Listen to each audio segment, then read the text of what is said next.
Hello everyone, कैसे हैं सभी। तो सभी लोग अच्छे से होंगे गाइस। आज मैं आपकी इस वीडियो में बात करने वाला हूँ यूपी स्कॉलरशिप 2025-26 का फॉर्म किस तरीके से फिल करेंगे। स्टेप बाय स्टेप चीजों की अगर बात करूंगा तो सबसे पहले ओटीआर रजिस्ट्रेशन किस तरीके से करते हैं, यानी कि वन टाइम रजिस्ट्रेशन। तो आपकी ऑफिशियली वेबसाइट पर आ चुके हैं, आपको गूगल पे सिंपल सा यूपी स्कॉलरशिप सर्च कर लेना है, ठीक है, या उत्तर प्रदेश स्कॉलरशिप पोर्टल। तो आपको इसको कर लेना है ओपन। ओके, अदरवाइज इसका लिंक मैं आपको डिस्क्रिप्शन दे दूंगा, वहां जा सकते हैं। साइट काफी इंगेज चल रही है, तो मैंने यहाँ से ऑलरेडी इसको ओपन करके रखा हुआ है। अब यहाँ पे आप देख रहे हैं कुछ इस तरीके का इंटरफेस आपको देखने को मिलता है आपकी ऑफिशियली वेबसाइट पे। तो यहाँ पे आप लोग देख रहे होंगे ओटीआर यानी कि वन टाइम रजिस्ट्रेशन। इस ओटीआर के लिए सबसे मेनली चीज जो आपके पास होनी चाहिए वो आपका पास आपका मोबाइल नंबर होना चाहिए, जो मोबाइल नंबर आपके आधार कार्ड पे अपडेट होना चाहिए, क्योंकि ओटीपी आएगा, वेरीफाई होगा इस वजह से। तो चलिए सबसे पहले ओटीआर कर देते हैं। आप किसी भी स्टूडेंट हो, किसी भी स्ट्रीम के, लाइक 9th के हो, 10th के हो, 11th 12th graduation post graduation, OTR होना कंपलसरी है, ठीक है। चलिए ओटीआर को देख लेते हैं। सबसे पहले करते हैं पंजीकरण। तो यहाँ पे कहा शैक्षिक सत्र 25-26 में उत्तर प्रदेश छात्रवृत्ति पोर्टल पर ओटीआर वन टाइम रजिस्ट्रेशन अनिवार्य कर दिया गया है। ये इसी बार से शुरू करा गया है। कृपया सभी छात्र छात्राएं पहले ओटीआर यानी कि वन टाइम रजिस्ट्रेशन करें, उसके पश्चात ही छात्रवृत्ति के लिए आवेदन कर सकते हैं।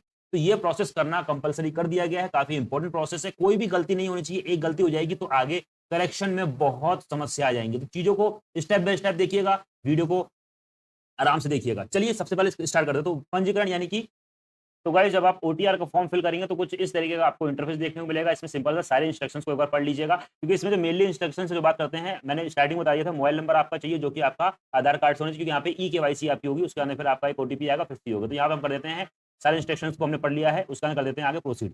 ठीक है, हो सकता है थोड़ा सा टेक्निकल इशू टाइम लगे, बट कोई दिक्कत नहीं है। अब यहाँ पे दिखा रहा है आपका वर्ग और जाति यानी समूह, यानी कि जो भी आपका वर्ग जाति समूह है उसको यहाँ पे आप सेलेक्ट कर लेंगे। यानी कि अब ये जिसका मैं फॉर्म फिल कर रहा हूँ, ये जो है आपका अन्य पिछड़ा वर्ग यानी कि ओबीसी, उसके यहाँ जो आपका मोबाइल नंबर है, तो यहाँ पे मैं आपका मोबाइल नंबर जो है वो फिल कर देता हूँ, ठीक है। तो यहाँ पे सारी की सारी डिटेल्स को बहुत ही केयरफुली फिल करना है आपको, क्योंकि एक बार गलती कर दी तो आगे बहुत ज्यादा पछताना पड़ जाएगा आपको, ठीक है। तो इन सारी चीजों को ध्यानपूर्वक एक बार देख लीजिएगा, ठीक है। आगे बढ़ते हैं। उसके यहाँ दिखा रहा है कैप्चर कोड। जैसे ही आप कैप्चर कोड डालेंगे, ठीक है, और कैप्चर कोड डालने के बाद नया इंटरफेस आपका खुल के आ जाए।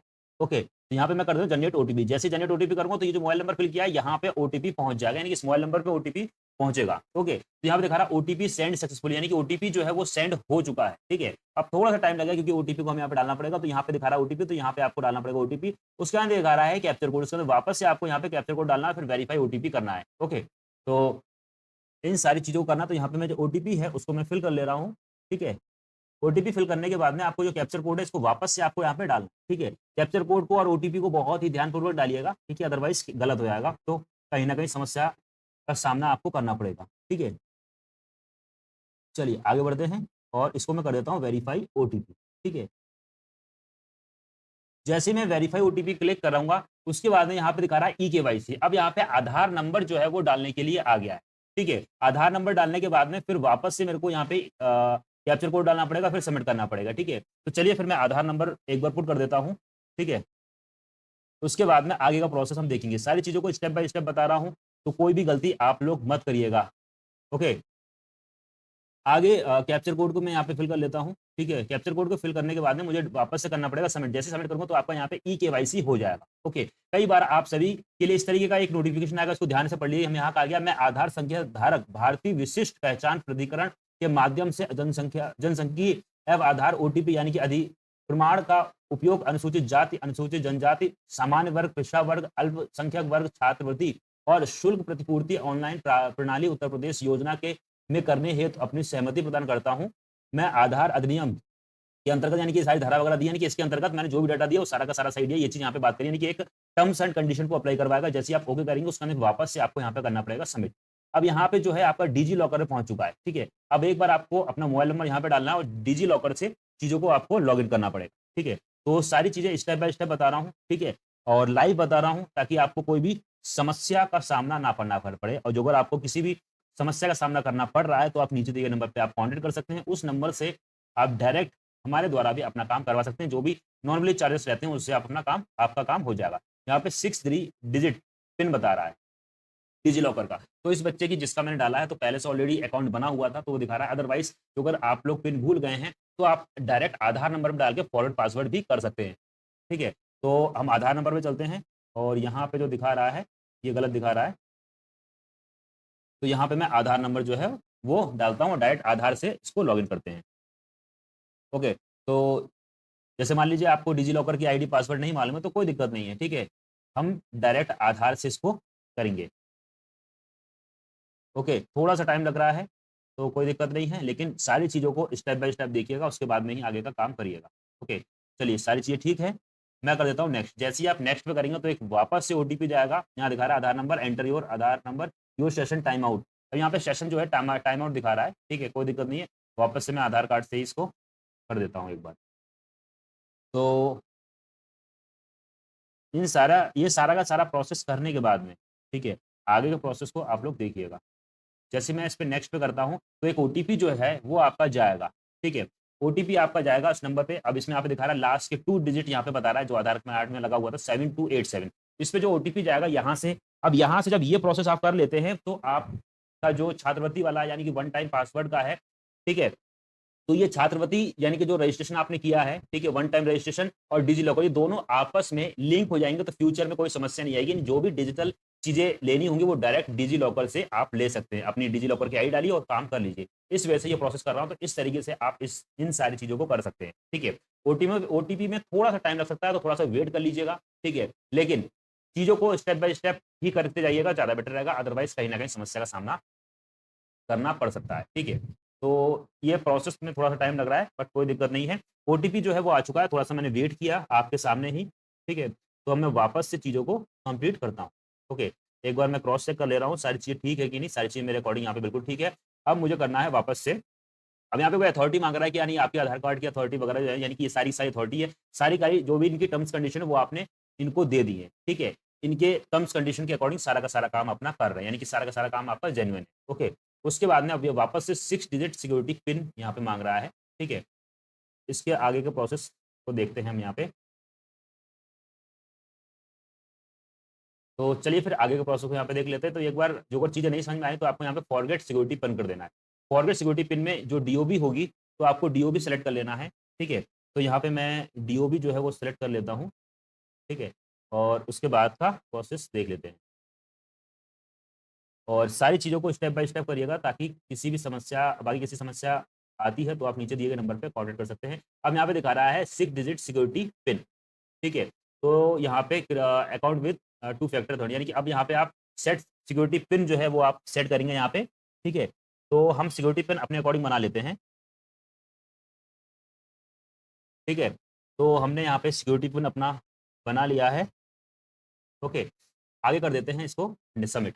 जैसे ही आप सबमिट करते हैं उसके बाद का प्रोसेस आपके सामने ही हो रहा है। तो यहाँ पे देखिएगा सारी चीज़ें बिल्कुल ठीक है, और यहाँ पे देखिएगा बाकायदा दिखा रहा है व्यू ऑल 5 डॉक्यूमेंट्स, यानी कि ये एश्योरिटी मांग रहा है, यानी कि आपके आधार कार्ड की, तो आपको इसको टिक कर देना है। डिग्री सर्टिफिकेट की तो आपको इसको टिक कर देना है। ड्राइविंग लाइसेंस तो आपको इसको टिक कर देना है। पैन कार्ड तो आपको इसको टिक कर देना है, यानी कि व्यू ऑल डॉक्यूमेंट्स, ठीक है। और degree, diploma, marksheet can be access, यानी कि सारी की सारी चीज़ें आप इसमें एक्सेस कर सकते हैं, ठीक है। उसके बाद में आगे आप इसको कर देते हैं अलाउ। जैसे आप अलाउ कर रहे हैं तो देखिए सारा प्रोसेस जो है वो आपका कनेक्ट हो रहा है, यानी कि ले रहा है। यहाँ पे दिखा रहा है redirect back of the request, ठीक है। अब देखिए ये पूरा प्रोसेस इन बच्ची का हो चुका है, ठीक है। ऑटोमेटिक फोटो आ चुकी है, क्योंकि ये फोटो इनकी आधार कार्ड की है आपके सामने। बाकी सिक्योरिटी पर्पज से मैं चीज़ों को ब्लर कर दिया है, ठीक है। तो इस तरीके से कर सकते हैं। अब यहाँ पे जो दिखा रहा है आपको वापस से करना है क्या, आधार नंबर, ठीक है। तो वापस से आपको आधार नंबर डालना है।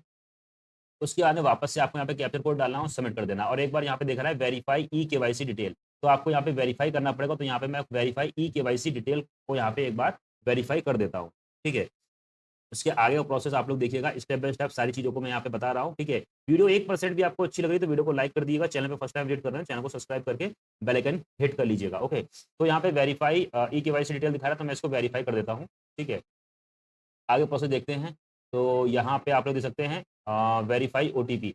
तो अब यहाँ पे ओटीपी जो है वो वेरीफाई करने के लिए दिखा रहा है। तो यहाँ पे मैं एक बार वापस से वेरीफाई ओटीपी कर देता हूँ। तो यहाँ पे देखिएगा, यहाँ दिखा रहा है ओटीपी डालने के लिए। अब नेम देखिएगा, ठीक है, जेंडर भी ठीक आ रहा है, गार्जियंस नेम ठीक आ रहा है, ठीक है, डेट ऑफ बर्थ ठीक आ रही है, डिस्ट्रिक्ट ठीक आ रही, और फिर स्टेट ठीक आ रहा है, और एड्रेस जो है वो भी ठीक आ रहा है। अब ओटीपी जो है वो पहुँच गया होगा, ठीक है। तो ओटीपी हम यहाँ पे डालते हैं, और ओटीपी डालने के बाद में ऊपर का प्रोसेस फिर हम करेंगे, फिर फाइनली सबमिट होगा लास्ट माई प्रोसेस। तो अभी आपका डिजी लॉकर से प्राप्त आधार कार्ड का विवरण जो है इसको हम लोग पूरा कंप्लीट कर रहे हैं, ठीक है। तो स्टेप बाय स्टेप बता रहा हूँ, इस वजह से वीडियो थोड़ी सी लंबी हो सकती है, लेकिन आप सभी के लिए बहुत ही इंपॉर्टेंट है, ठीक है। तो सारी चीज़ों को स्टेप बाय स्टेप देखिएगा, क्योंकि स्टेप बाय स्टेप ही चीज़ें मैंने यहाँ पे करी हुई हैं। चलिए, ओटीपी मेरा आ चुका है। कई बार ओटीपी में 5-7 मिनट लग जाता है, थोड़ा सा वेट कर लेंगे तो उसमें कोई दिक्कत नहीं है, ठीक है। हड़बड़ी में नहीं करेंगे कोई भी काम। वेरीफाई ओटीपी मैं यहाँ पे कर देता हूँ। ओके, वेरीफाई ओटीपी हो रहा है, थोड़ा सा प्रोसेस हो रहा है क्योंकि साइट भी इंगेज चल रही है इस वजह से। ओके, अब यहाँ पे दिखा रहा फाइनल ओटीआर। अब आपको बिल्कुल फाइनल ओटीआर करना है, तो यहाँ पे पिता का नाम जो है वो हमें यहाँ पे पुट करना है। ओके, तो यहाँ पे मैंने फादर्स नेम जो है वो डाल दिया है। ओके, फादर्स नेम डालने के बाद में ठीक है, माता का नाम यहाँ पे पूछ रहा है, तो मैं यहाँ पे माता का नाम फिल कर देता हूँ। ठीक है, माता का नाम फिल करने के बाद में आगे आपका दिखा रहा है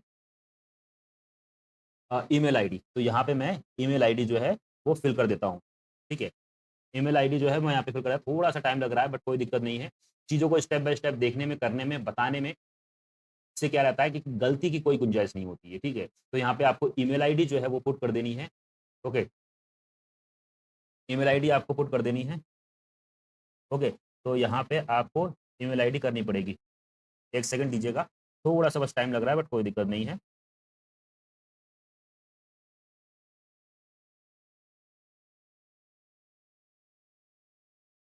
थोड़ा-सा टाइम लग रहा है, तो यहाँ पे ईमेल आईडी जो है वो हम यहाँ पे पुट कर देते हैं।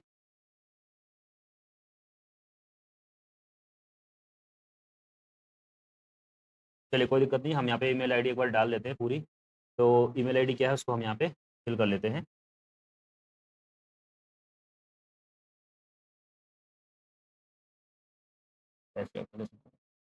चलिए सारी चीज़ों को हम फिल कर लेते हैं।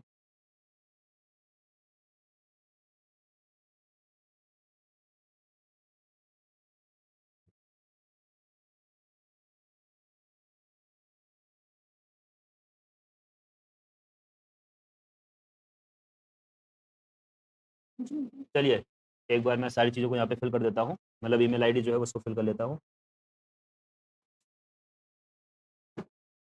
आगे प्रोसेस करते हैं फिर।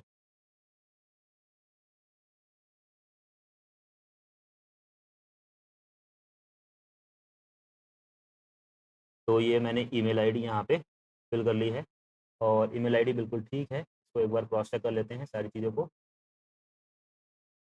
चलिए, सारी चीज़ बिल्कुल ठीक है। उसके बाद में मुझे यहाँ पे कैप्चर कोड डालना है। ठीक है, कैप्चर कोड फिल करने के बाद में मुझे क्या करना है, आगे कर देना है सबमिट।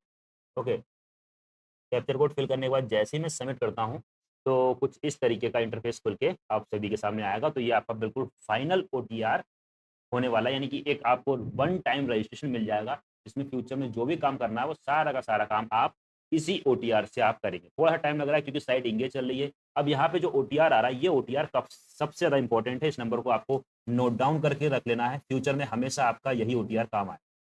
ओके, तो इस चीज़ को ध्यान से रख लीजिएगा। तो फाइनली ये सारा का सारा प्रोसेस आपका हो चुका है, यानी कि ओटीआर का काम जो है वो आपने यहाँ पे कर लिया है। इस तरीके से आप अपना ओटीआर का काम कर सकते हैं और यहाँ पे ओटीआर आपको मिल चुका है। बाकी जितने भी कैंडिडेट्स हमारे साथ जुड़े हुए हैं, अगर वीडियो 1% भी आपको अच्छी लगी हो तो वीडियो को लाइक कर दीजिएगा, या कोई डाउट, कोई क्वेरी हो नीचे दिए गए नंबर पे आप कॉन्टैक्ट कर सकते हैं। तो अगर आप खुद से फिल नहीं कर पा रहे हैं तो नीचे दिए गए नंबर पे आप कॉन्टैक्ट करके बता सकते हैं, यहाँ से आपका फॉर्म पूरा फिल कर दिया जाएगा, जिसका नॉर्मली चार्जेस जो होते हैं वो आपको देना पड़ेगा और अपना काम करवा सकते हैं। लेकिन किसी भी गलती की गुंजाइश नहीं होनी चाहिए, क्योंकि गलती होगी फ्यूचर में आपकी स्कॉलरशिप, छात्रवृत्ति के लिए आपको परेशान होना पड़ेगा। ओके, मिलते हैं गाइस फिर नेक्स्ट वीडियो में। उम्मीद करता हूँ वीडियो आप सभी को पसंद आई होगी। तब तक के लिए thanks for watching, have a nice day. जय हिंद, जय भारत, love you too dear friends, thank you so much all of you, take care and bye bye.